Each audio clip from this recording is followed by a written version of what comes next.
Hello. आज video चालू करण्याच्या अगोदर एक डिस्क्लेमर बघून घ्या, ते गरजेचं आहे. ठीक आहे, हे डिस्क्लेमर व्यवस्थित वाचून घ्या, पॉज करून वाचून घ्या. ठीक आहे, मी कंटिन्यू करतो. आता या डिस्क्लेमरमध्ये एवढंच आहे की मी कोणी सेमी रजिस्टर्ड फायनान्शियल ॲडवायझर नाही किंवा ॲनालिस्ट नाही आहे. मी कोणत्याच स्टॉकचं बाय सेल रेकमेंडेशन करत नाही. मी फक्त मी जे ॲनालिसिस केलं आहे आणि जो मी ट्रेड करतो त्या पद्धतीने मी एज्युकेशनल कंटेंट यूट्यूबवर टाकत असतो. ओके, तर आता आपण 5 स्टॉक्स बघू ज्याच्यामध्ये नेक्स्ट वीकमध्ये मोमेंटम येण्याची शक्यता आहे. ठीक आहे,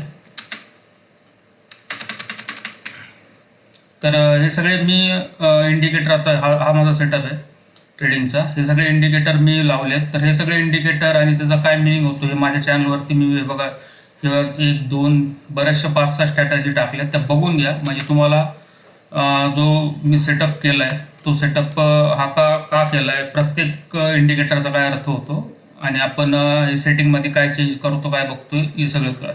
तरच ॲनालिसिस व्यवस्थित तुम्हाला कळत. तर आपण स्टार्ट करू. सगळ्यात पहिले ज्यावेळेस तुम्ही स्टॉक सिलेक्शन करता त्याच्या अगोदर निफ्टी बघणं गरजेचं आहे. निफ्टी पॉझिटिव्ह आहे का नाही, कारण की आपण बुलिश स्टॉक घेतो. तर निफ्टी मेन जो पूर्ण इंडेक्सला रिप्रेझेंट करतो, पूर्ण भारताच्या शेअर मार्केटला रिप्रेझेंट करतो, ते बघणं गरजेचं. आता निफ्टीचा चार्ट आहे, तर हा आपल्याला अप ट्रेंडमध्ये दिसतो. इथं काल एक रेड कॅन्डल बनली होती.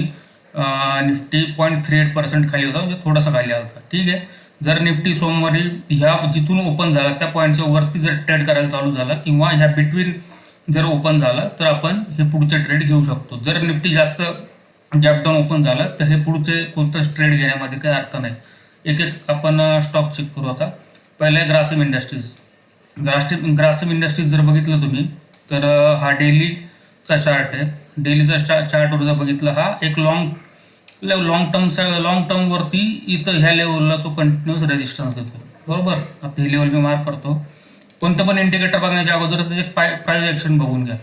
जवळपास ह्या लेवलला तो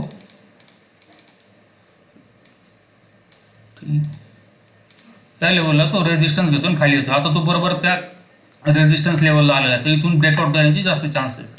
तर आपण हे बघितलं, EMA 2 EMA 55 EMA 21 EMA, तर आपला हा बुलिश ट्रेंड दिसतोय. RSI बघितलं, MACD बघितला तर MACD पण खालून वर, MACD लाईन सिग्नल लाईनला खालून वर क्रॉस करते, तर तो पण एक बुलिश साईन आहे आपल्यासाठी. आणि RSI बघितला तर तो 60 आहे, जवळपास 60च्या जवळपास ट्रेड करतोय. म्हणजे इथं याच्यामध्ये वरच्या साईडला मोमेंटम येण्याचे जास्त चान्सेस आहेत. तर याच्यामध्ये स्टॉप लॉस आणि टार्गेट आपलं काय असलं पाहिजे, तर इथून खाली आपलं 2% मिनिमम स्टॉप लॉस असला पाहिजे आणि त्याच्या डबल 4 ते 6% आपलं टार्गेट असलं पाहिजे. टार्गेट अचीव्ह झाल्यानंतर तुम्ही ते ट्रेल करू शकता 1% खालच्या स्टॉप लॉसनी किंवा मग क्लोज करू शकता. Within 1 to 2 week max to max हा तुमचा ट्रेड असला पाहिजे. पुढचा स्टॉक आहे अशोक लेलँड. अशोक लेलँड जर बघितलं त्याच्या लॉंग टाईम फ्रेमला जर बघितलं तर इथं तो त्यांनी रेजिस्टन्स घेतला होता, तर इथून तो बरेच महिने तो एक वीक झोनमध्ये गेला. बरोबर, त्याच्या इथं आपण एक ही लाईन ब्रेक होतं. ही लाईन त्यांनी, ही जी रेजिस्टन्स लाईन आहे, इथून त्यांनी ब्रेकआउट दिला, थोडासा रिट्रेस झाला आणि इथून तो आता वरती चालला आहे. म्हणजे तो स्ट्रॉंग ट्रेंडमध्ये, ही एक प्रॉपर प्राइस ॲक्शन बनवून तो वरती चाललेला आहे. जर सोमवारी अशोक लेलँड ह्या आणि बाकीचे इंडिकेटर जर बघितले तर हा EMA इंडिकेटर पण हा बुलिश साईन दाखवतोय. RSI पण इथं मागच क्रॉसवर दिलेला आहे, हा पण बुलिश साईन आहे. आणि सॉरी, हा MACD पण क्रॉसवर दिला आहे, तो बुलिश आहे. आणि RSI बघितला, RSI पण त्याचा 66 आहे. ते सगळे इंडिकेटर आपल्याला बुलिश साईन दाखवतात. जर हा ह्या लेवलच्या खाली जर ओपन नाही झाला किंवा ह्या बिटवीन ओपन झाला आणि त्यांनी बुलिश प्राइस ॲक्शन दाखवली तर त्याच्यामध्ये आपण ट्रेड देऊ शकतो. स्टॉप लॉस आणि टार्गेट सेम असेल जो पहिल्या स्टॉकमध्ये मी तुम्हाला सांगितलं, 2% स्टॉप लॉस मिनिमम आणि त्याच्या डबल 1:2 1:3 त्याचं टार्गेट असेल. नंतर पुढचा स्टॉक आहे SBI.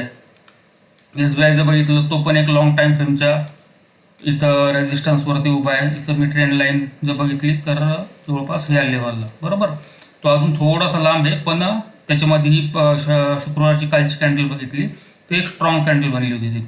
बरोबर, तर ज्यावेळेस तो ह्या लेवलच्या वरती जायला स्टार्ट कराल, ह्या लेवलच्या वरती ट्रेड चालू कराल, त्यावेळेस आपण याच्यामध्ये एंट्री घेऊ शकतो. तर इथं EMA बघितलं, EMA स्ट्रॉंग आहे, ट्रेंडिंग दाखवतोय अप ट्रेंडमध्ये. RSI पण इथं MACD पण क्रॉसवर दिलेला आहे, बुलिश क्रॉसवर, आणि RSI पण त्याचा खूप स्ट्रॉंग आहे, 70च्या जवळपास आहे. पुढचा स्टॉक आहे bank of Baroda. Bank of बरोडामध्ये तुम्ही लॉंग टाईम फ्रेमला प्राईस ॲक्शन बघितली तर हा पण ह्या लेवलला रेजिस्टन्स घेतोय. इथून तो खाली आलता, परत इथं त्यांनी ह्या लेवलला रेजिस्टन्स घेतला आणि कंटिन्युअस बऱ्याच महिन्यापासून तो ह्या लेवलला कन्सॉलिडेट झाला आहे. बरोबर, आपण एक लेवल इथं मार्क करू या कॅन्डलचा आहे, तो बरोबर ह्या लेवलला इथे येऊन थांबलेला आहे. तर जेव्हा तो ही लेवल ब्रेक करेल 253 254 ब्रेक करेल, वरती ट्रेड करायला चालू करेल, याच्यामध्ये आपण ट्रेड घेऊ शकतो. जर इथं EMA बघितला, EMA पण त्याचा EMA त्याने क्रॉसवर दिलेला आहे, खालून वरती चाललाय, बुलिश क्रॉसवर आहे. MACD पण बुलिश क्रॉसवर दिलाय.